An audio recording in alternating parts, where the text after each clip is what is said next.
Hey guys, Mike here from Old Man Things. How you doing? Put my feet up. Got my pipe. Look at this big old thing. It's a Nording. Look at the size of it. I call it my stump.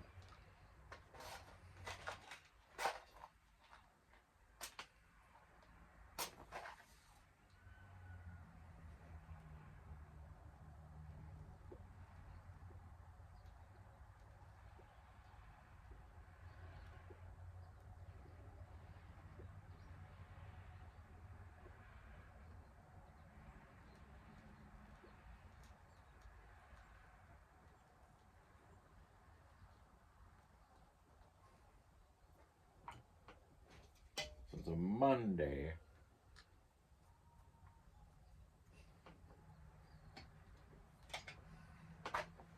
We had to go unexpectedly to Green Bay on Friday.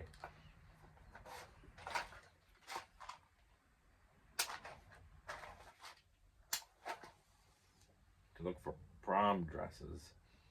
And for 3 hours I sat in the store.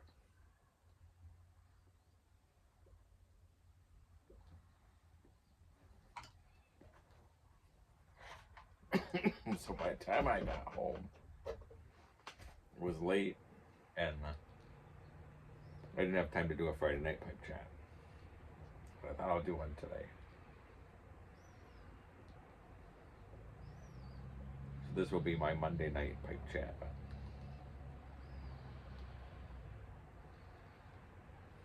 When I was a teenager where my dad lived in the sticks, really deep in the sticks. And you know, most roads are the paved or gravel, but his road was sand. I showed you.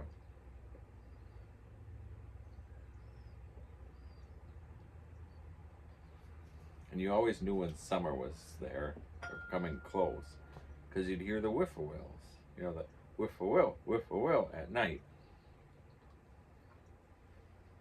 I used to love to lay in bed at night with the window open and just listen to the whippoorwills. And I bet I haven't heard those whippoorwills for 30 years. Last night I was sitting in here, my shed, the windows all open, because it was a nice night. And all of a sudden I heard something that I thought, wait a minute, what is that? So I went outside, and sure enough, it was a whippoorwill. Whippoorwill, whippoorwill. It was really neat. It took me right back to being a kid.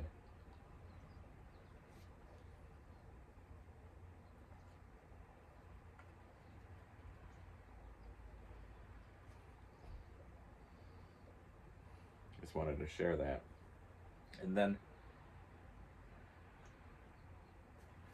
I'm gonna ginger ale. I actually have a cup of tea, but it's too hot yet. And this was left over from my lunch break.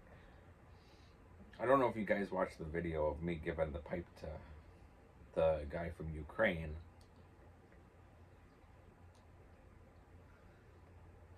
And if you didn't, I'll just give a brief.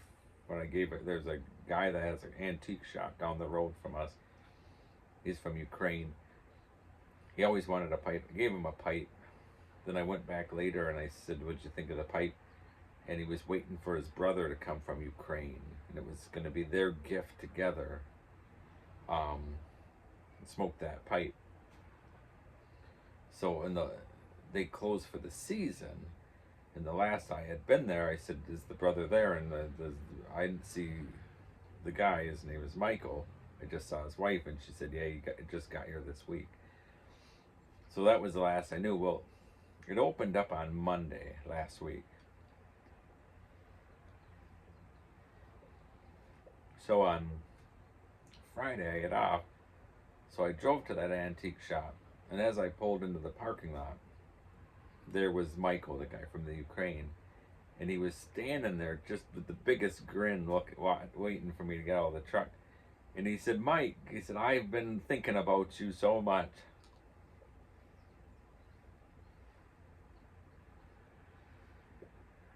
Well, he had, because it's like he owns the building, but everybody is like people come and they sell stuff and then they rent space and stuff. And outside is all this heavy cast iron and stuff like that. Stuff for outside, and this big, huge, heavy owl had fallen outside. So he's struggling trying to get that silly owl up. So I started helping him. I ended up hurting my neck and back. I mean, this thing was cast iron. The wings were all... I said to him finally, I said, you know, in England, I said, owls are terribly bad luck. And he looked at me with a smile and he says, they are in Ukraine too. He said, I hesitated to even touch the silly thing. So I said, did you enjoy the pipe? And he said, Mike, my brother and I smoked that pipe together. We did what you said and we looked up a video how to do it. He said, we enjoyed that pipe so much that the next day all we could talk about was the pipe. So then that second night, we lit that pipe again. And he said, we enjoyed it so much that the next day all we could talk about was the pipe. And then he said our wives then got upset and said, maybe you shouldn't do it if that's all you want to think about. So we sadly agreed not to do it because we enjoyed it so much. She said, I didn't think there was anything that was that enjoyable.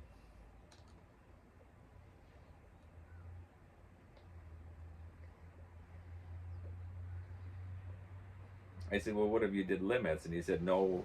He said, there's no limits with the pipe. He said, we would want to do it all the time. But he thanked me and he said it was such a magical experience to do it with my brother. His brother is what he said, but that's how he said it to me, to smoke that pipe with my brother those 2 nights. I thought that was really neat. So, I'll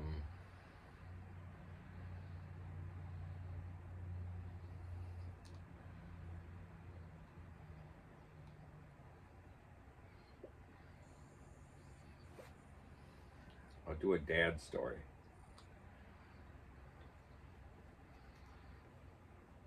I was talking to my dad's old hunting buddy last night. His name's Jimmy. He's from Kenosha. And him and his brother Don used to come hunting, go up hunting, and they used to, where my dad and grandpa and uncle used to go camping at the time. When they'd go hunting, Don and Jimmy, those 2 brothers, would go camping in the same area, and they got to know each other. Well, then my dad ended up buying land in that same area and putting a house there, and then he invited this Don and Jimmy, and then later Don moved to Montana. He's in his 80s. I still talk to him. He's a nice guy. And then Jimmy was a bit younger, and he came up for years, every hunting season for years. He was like an uncle. Him and his son would come hunting. And then when my dad had his strokes, they just stopped coming up.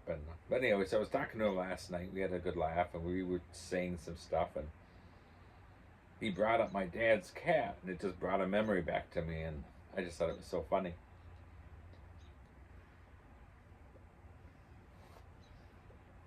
My dad had this cat, and his favorite character, a cartoon character, was Pepe Le Pew.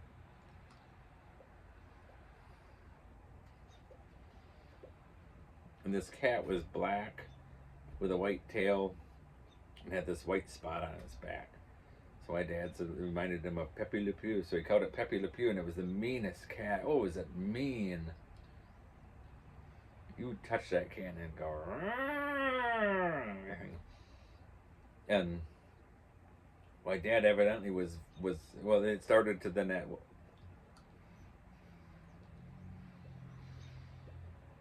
It started like at night, all night long, you'd hear it just roll, it would go, oh, it would, well, I don't know what to do it, but it would be like it was like a tomcat turning into a tomcat. In fact, I was in 8th grade and it peed all over my English assignment, so I had to go to the teacher the next day and said, you know, most people, they say their homework got eaten by their dog. I said, well, mine got peed on by a cat. So my dad finally had enough, and he was petting the cat without the cat just ripping him to ribbons. And he because it was one of those real long hair cats. So somewhere along the line, he thought well, that's even why he called it Pepe Le Pew, because it was a male. So he scheduled an appointment for this next day to have it neutered. So that night, my grandma came to visit. I don't know why, and she brought her old neighbor from across the road. Her name was Vera. And we were sitting in the living room, and that cat jumped right up to Vera, and Vera had all kinds of cats. Maybe the cat smelled the other cats. I don't know. And Vera's petting the cat. And finally, Vera said out of the blue to my dad, and of course my dad's so drunk. She said, "Johnny, I thought you said you're going to get this cat neutered tomorrow." And he said, "I am getting it neutered, okay?"